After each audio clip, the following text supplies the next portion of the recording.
This is Richard. I'm Jada. Back with another episode. So we received some criticism from the first video that we put out talking about mental health. Both negative and positive feedback, both from friends or family. I think the biggest one that took effect on me was probably people reaching out to tell me about their own experiences, or to tell me about some of their family members that have MS and what their daily routines are. More talking about their diet, their workout, and certain hobbies. So I took that upon myself to try to put that in action and try to research more to see what's coming next. So from my experience that I got from the video was I did get a lot of positive feedback from family, friends, and also strangers that dealt with anxiety and also depression. First and foremost, we humbly appreciate you guys taking the time out to watching the video and also giving us your constructive criticism as well.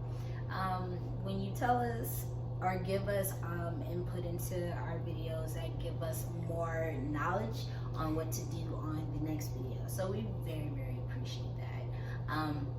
Another thing that I got also that was personal was I did speak to a woman that dealt with her son dealing with depression, and dealing with depression is extremely hard, and like I said before, it is a battle with the mind. It's kind of like you versus yourself, but it was very thoughtful and also heartfelt to actually hear other stories from other families and other people that deals with anxiety and depression and also MS.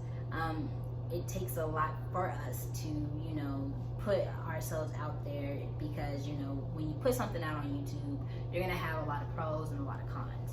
But at the end of the day, our whole objective is to make sure that our voices are heard, to help anyone that needs help and to get that feedback, because at the end of the day, we all have to help each other. Yeah, we only had like 100 and something views, and we reached out to about 5 people. So a lot of people were just telling us keep doing your thing, and it's very, very enlightening for y'all to speak out, or to speak up, period, and talk about mental health, because honestly, I don't know anyone that does it. I know for certain reasons people say like, oh, you should take your video down because it's not the right thing to do. And what makes us happy is helping other people. So for those 5 people out of the 100 views that we had, like, that's still a win at the end of the day. Absolutely. Because helping one person with the wisdom or the experience or the knowledge that we have it's incredible. So Absolutely. we're gonna keep trekking. And also, same as well, putting, like I said before, when we put the video out there, we could care less about negative thoughts, because at the end of the day, our negative thoughts can take over us when you deal with anxiety or depression. So it took us a lot to put this video out, and we did get feedback negative, because we did talk about positive, to take the video down because it's embarrassing, or to take it down because we're not experts. Once again, we'll say this again as a disclosure: we're not doctors. No doctors. We're not therapists. We're not psychiatrists. We're just people that deal with mental health, and our main goal is to help each other out like a team, and to reach out anybody that is scared to talk about mental health or have that fear to be looked at different, to look at this video, to be like, it's okay to have mental health, and it's okay to be looked at differently, because at the end of the day, you have to learn to love yourself and not worry about the thoughts and inputs of others when it comes into the negative factor. We have a tendency to take negative things to heart, but overall, what we're trying to do is be extremely positive, and this is a positive page, and this is not a negative page. So what we wanted to talk about today, coming off the positives, is anxiety. I believe that everybody suffers from anxiety in their own way, but personal experience, I think I was in the hospital and I felt like I was having a panic attack out of nowhere. dark, or I felt alone, or I just felt scared, and my heart felt like it was beating out my chest. And I told them to check my blood pressure, and I was just freaking out. And they said, no, that's anxiety. Being around I've never been afraid to be around big crowds, or never been the type to stop whenever it's time to speak up. When it's time for a speech, I'm the first one raising my hand to get out there. But lately, it's just been everything, like being around too many people. It causes blackouts, or it just feels like a scared feeling. Absolutely. My experience when I dealt with the anxiety, I could say I have a lot of different experiences, but one of them that was a strong one that touched home to me was that I had a friend that passed in a car accident. And when my anxiety hit, when my friend passed, I really could not get into a car, let alone drive it. Being on the road or being next to an 18-wheeler or anything like that made me anxious. So every time I was in a car, my heart would beat fast 1,000 times. I would black out, like he said, because it's just one of those type of things that it's like a system shutdown, like a computer, like everything just shuts down. It was very traumatizing, it was very scary, and I kind of just did not drive.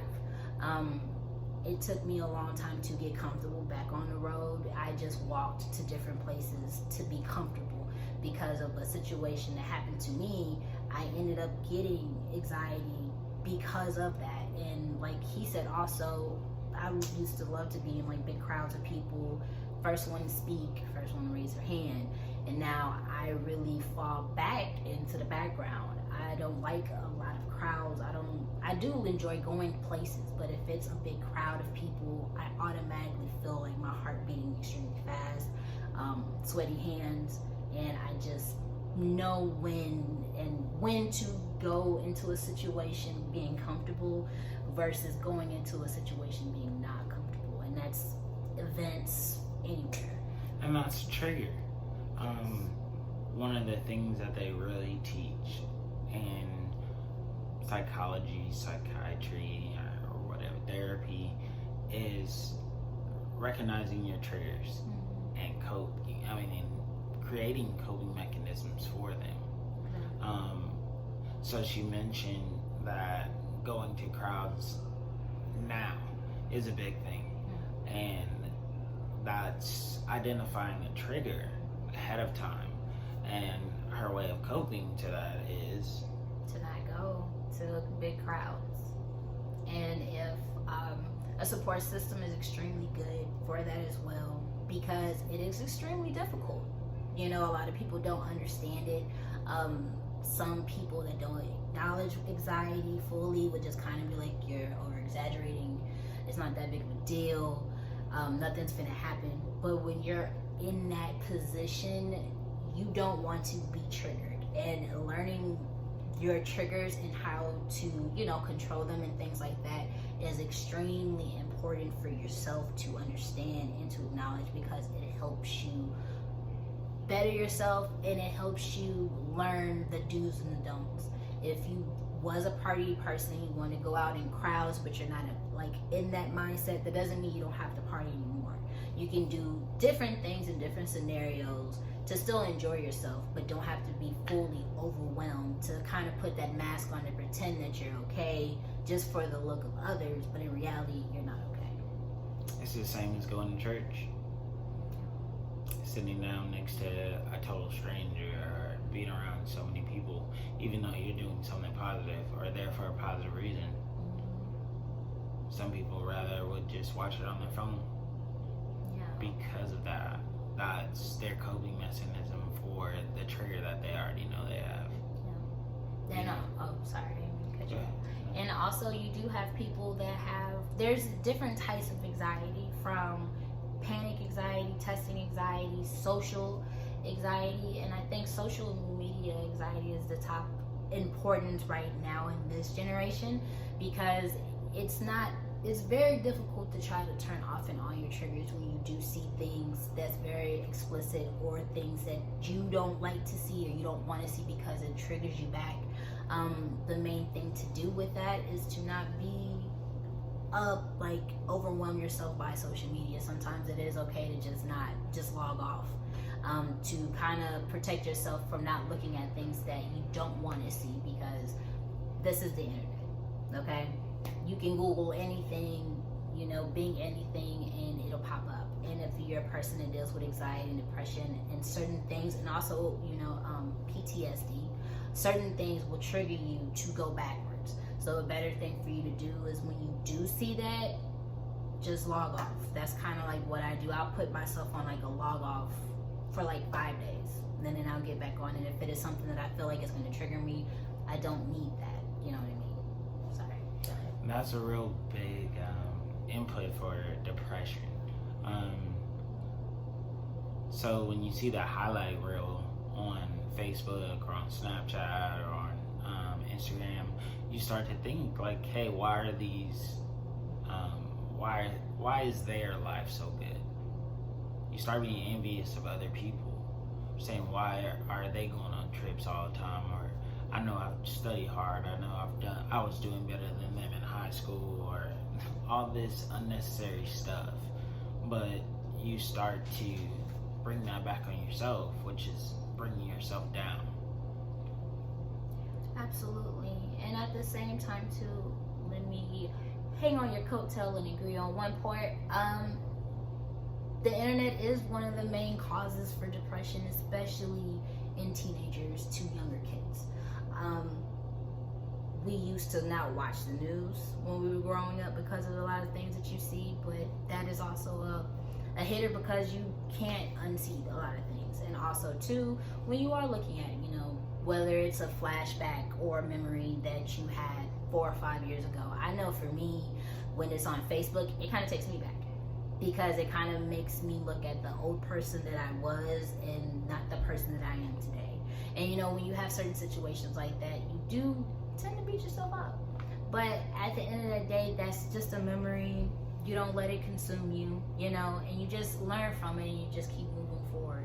That's another thing of how to avoid those types of triggers when you see memories, or even if you were friends with people or associates with people that you don't associate with no more.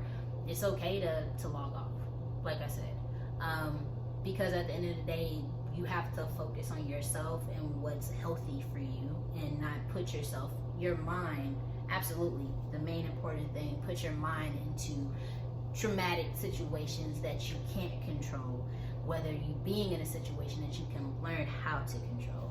So going back to social media, one of the ways that, and I can put this on myself also,